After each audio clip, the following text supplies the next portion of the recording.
Hi students. In this video, I'm going to be walking you through how to prepare your lab notebook, as well as some recommendations to help you save time when it gets to the stage of submitting your lab report.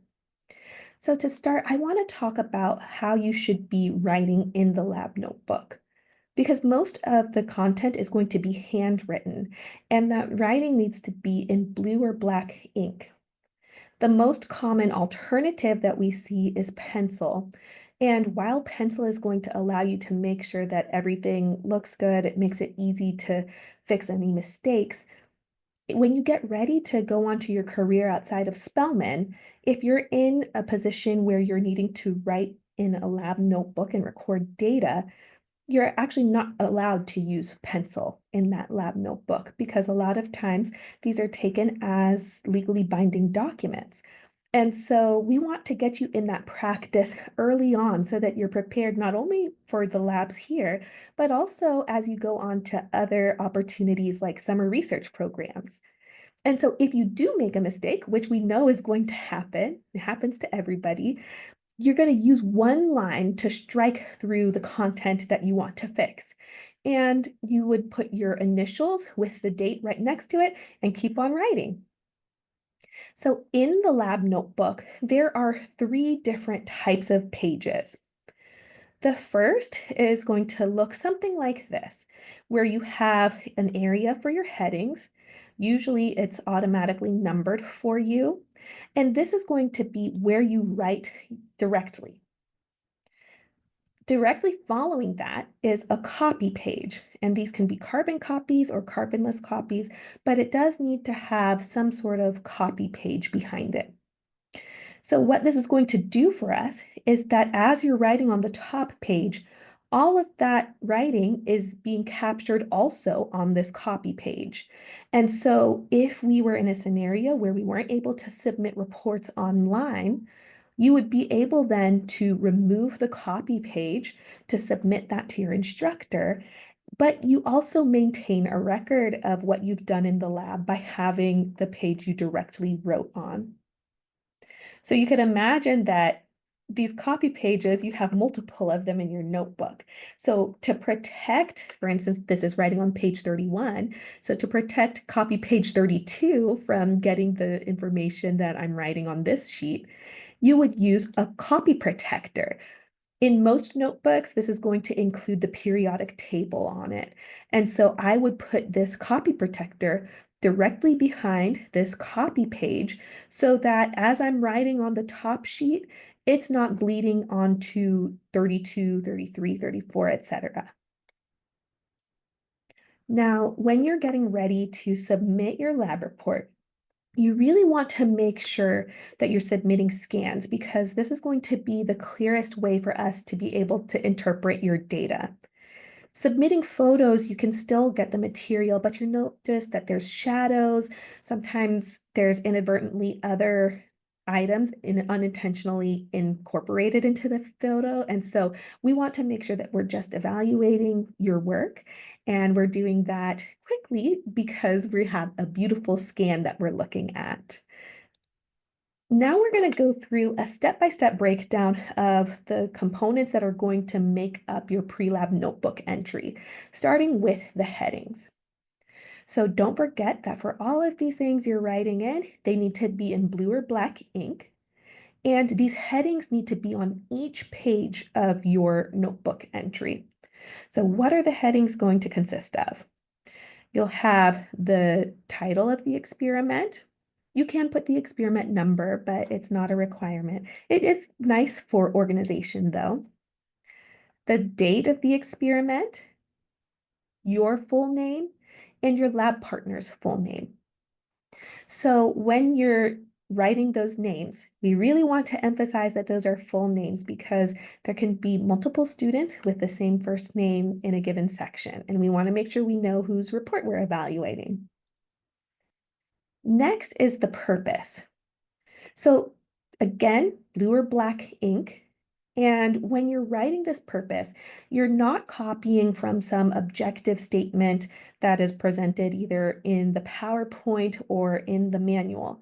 This is after you've read through the procedures, read through the resources from recitation, and have assessed what the overall goal of the experiment is. And so you can save yourself time when you're writing your purpose in your lab notebook, in order to make sure that it serves the purpose of not only making sure you're able to do the experiment by having a purpose in your notebook, by writing it in the format that we need for your report. So what do I mean by that? In your report, we're looking for 2 to 3 full sentences.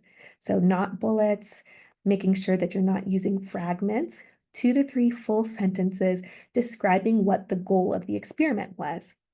And you want to use past tense with a passive voice. So what I mean by passive voice is to not use any personal pronouns, not to say, I presented this figure or I did this experiment, taking out those personal pronouns. So this experiment was conducted, and making sure that you're using the right writing voice. That'll save you some time because then you don't have to go back before you submit your lab report to fix any errors in that realm. Now we'll talk about the procedure. So in addition to using the right writing utensils, you want to make sure that that procedure is broken down into numbered bullets. And that allows you to then go ahead and check off when you've completed each step. And so this is an example of a procedure that you might write. This isn't any experiment that you're doing this semester. It's just to illustrate what your lab notebook might look like. And you want to also make sure that you can complete the entire experiment based on this notebook content. You're not allowed to have the manual that is posted on Canvas with you as you're working on the experiment. So some recommendations as you're writing your procedure are to also maintain that past tense and passive voice so that you don't have to make corrections of your work when you're getting ready to submit your lab report. And you may notice that I've written this procedure on half of the page. That allows for space to write any observations or modifications that may take place that your instructor would advise you on.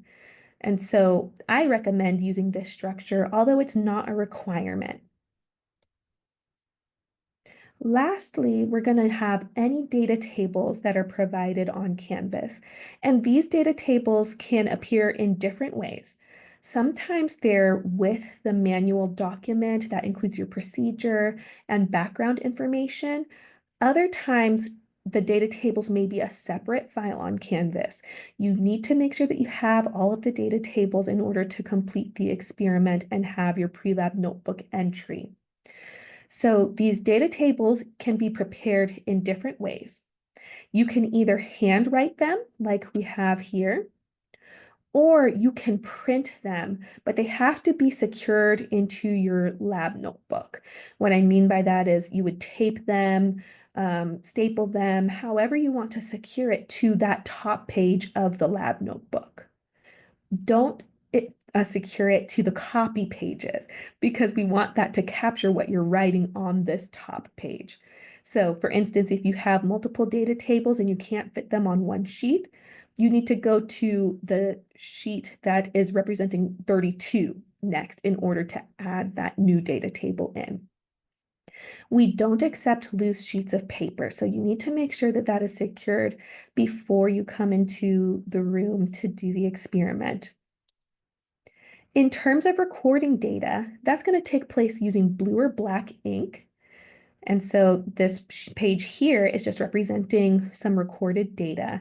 Again, we don't accept pencil because we want you to be prepared for whatever your next step is after you complete your time at Spelman. And as an example, if we've made an error when we've recorded the weight of sodium acetate, the way that you would correct that is by putting one line through that incorrect mass, putting your initials with the date, and correcting it. And so by not having the page entirely full, that gives you some space for corrections so that you can use that information as you're getting ready to write your report. And that's an overview of the way that you might go about preparing your pre-lab notebook entry and using your lab notebook.